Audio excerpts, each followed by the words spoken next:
ఇక కాంగ్రెస్ అభ్యర్థులను ప్రకటించగానే కేసీఆర్ తన అభ్యర్థులను బీఫారాలు ఇచ్చారన్నారు టీపీసీసీ చీఫ్ రేవంత్ రెడ్డి. 115 మంది అభ్యర్థులను ప్రకటించిన కేసీఆర్ 51 మందికే బీఫారాలు ఎందుకు ఇచ్చారని అన్నారు. స్వంతంగా ఆలోచన చేసే శక్తి కేసీఆర్ కోల్పోయాలని అన్నారు. కేసీఆర్ పరాన్నజీవిగా మారిపోయారని అన్నారు. మూడోసారి అనుకుంటేనే కేసీఆర్ గారు మమ్మల్ని కాపీ కొట్టడంలో మా గ్యారంటీలది చూసుకుంటే పెద్ద లోయలో పడిపోయాడు.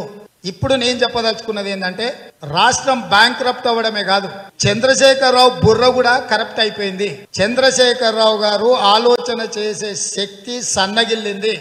ఆలోచన చేయగలిగిన సామర్థ్యము చంద్రశేఖరరావు గారు కోల్పోయినరు. చంద్రశేఖరరావు గారు టిఆర్ఎస్ పార్టీ ఇక ఏమాత్రం స్వయం ప్రకాశకులు కాదు. చంద్రశేఖరరావు గారి పార్టీ, చంద్రశేఖరరావు గారు పరాన్నజీవి. పరాన్నజీవి అంటే పక్క వాళ్ళ మీద ఆధారపడి బ్రతికేవాడు పరాన్నజీవి. ఇలా ఒకటోసారి, రెండోసారి, మూడోసారి అనుకుంటేనే కేసీఆర్ గారు మమ్మల్ని కాపీ కొట్టడంలో మా గ్యారంటీలది చూసుకుంటే పెద్ద లోయలో పడిపోయాడు.